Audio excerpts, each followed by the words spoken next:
नमस्कार, आप सभी का हमारे चैनल में स्वागत है।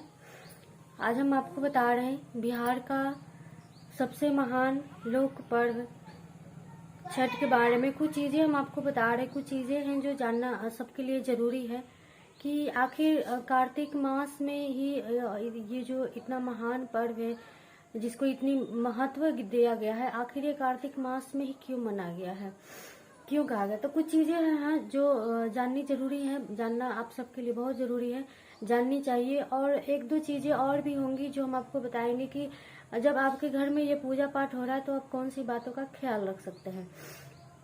तो सबसे पहले आप जान लीजिए कि इसमें जो प्रत्यक्ष देवता हैं, सूर्य देव हैं, उनकी पूजा की जाती है। यहाँ मूर्ति पूजा नहीं होती है, यहाँ प्रत्यक्ष देवता की पूजा होती है। तो उनकी आराधना तो पूरे साल की जाती है, लेकिन ये जो कार्तिक शुक्ल षष्ठी और सप्तमी की जो उपासना होती है वो महत्वपूर्ण हो जाती है। और कार्तिक में होता है, हम जो लोग एक तरह से एक लोक मान्य है कार्तिक नहाना, तो कहीं ना कहीं ये सूर्य से ही संबंधित होता है। कार्तिक नहाना जिसमें पूजा पाठ किया जाता है, आंवले के पेड़ के नीचे पूजा पाठ करना, आंवले के नीचे भोजन करना, लहसुन प्याज का त्याग करना, ये सब एक दृष्टिकोण से देखा जाए तो ये जो चीजें हैं ये सूर्य से ही संबंधित है। तो सूर्य की इतनी उपासना क्यों, आखिर आखिर कारण क्या है। 12 मास में सिर्फ यही एक महीना होता है जिसमें सूर्य की इतनी खास उपासना की जाती है।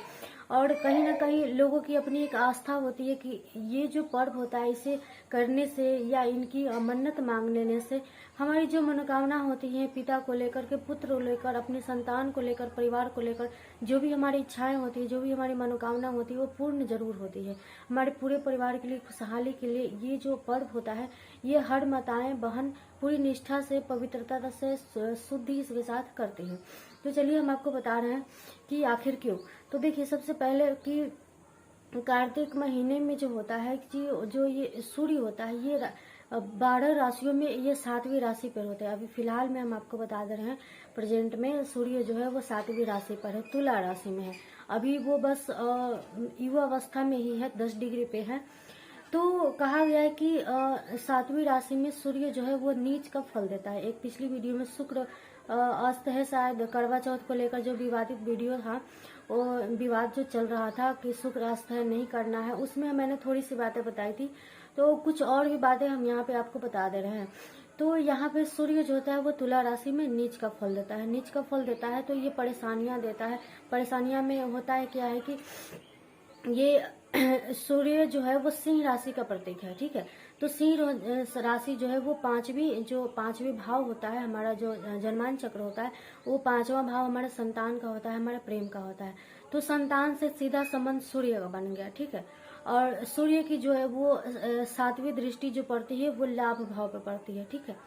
तो वो खुद भी संतान के लिए, संतान का कारक है, और उनकी दृष्टि भी लाभ के लिए, जब मतलब जहाँ लाभ ही लाभ हो। जब सूर्य जन्मांक चक्र में अच्छी पोजीशन पे होता है तो वो संतान को लेकर की भी, मान सम्मान को लेकर भी, पिता के भाग्य को लेकर भी, लाभ को लेकर, मतलब हर चीज में सूर्य जो है वो अपना बेहतर फल देता है। लेकिन कार्तिक मास में जो भी का जो महीना चल रहा है यहाँ पे सूर्य जो है वो नीच का फल देता है। और नीच का फल देने के साथ साथ अभी वर्तमान में हम आपको बता रहे हैं 2022 में ये सूर्य जो है अभी इस पर सूर्य के ऊपर राहु की दृष्टि आ रही है, 7वीं दृष्टि पड़ रही है, साथ में केतु है। अभी जो 7वीं राशि है इसमें यहाँ पे एक चतुर ग्रह संयोग बन रहा है, ठीक है। तुला राशि में 4 ग्रह आकर के बैठे हुए हैं, सूर्य है, केतु है, बुध है और शुक्र है। ये चारों ग्रह आकर के बैठे हुए हैं यही सी तुला राशि में। तो यहाँ पे इसी तुला राशि में सूर्य का बैठना, नीच का फल देना है। तो ये कहीं ना कहीं संतान से संबंधित परेशानियां, हमारे जो हड्डी है, हमारा जो हड्डी, अस्थि मज्जा, हड्डी बोन बोलते हैं, उससे भी संबंधित परेशानियां जो है ये सूर्य के मतलब हालत खराब होने वाली परेशानियां जैसी हो जाती है, कहने का मतलब। और कहीं ना कहीं ये हमारे भाग्य से भी रिलेटेड होता है। तो पिता का भी भाग्य सूर्य से ही संबंधित होता है। सूर्य जिस भाव में होता है वो पिता का भाव कहा गया है, पिता का कारक कहा गया है।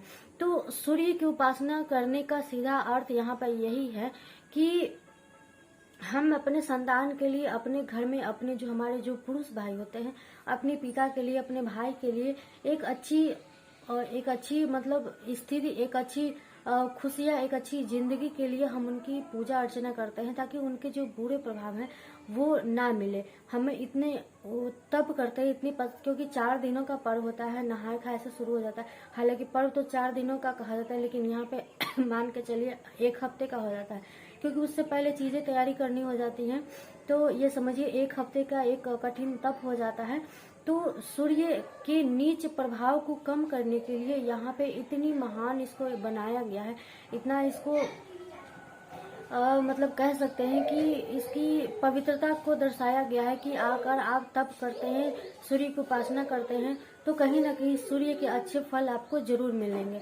तो सबको करना चाहिए, कहीं ना कहीं ये हर किसी को करना चाहिए। कम से कम षष्ठी और सप्तमी को सबको सूर्य की उपासना करनी ही चाहिए, सबके लिए बहुत जरूरी होता है, शुभ फलदायी है। कार्तिक मास में पूरे मास सूर्य की उपासना करना बहुत ही जरूरी होता है, ताकि उनकी जो नकारात्मक प्रभाव जो हमें मिले उससे हम बच पाए।